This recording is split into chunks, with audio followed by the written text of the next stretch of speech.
Alexa Muñoz. Luciana Mendoza. Camila Legal. Ángela Galván.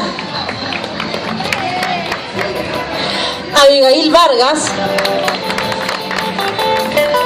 Y también Marilyn Villalba.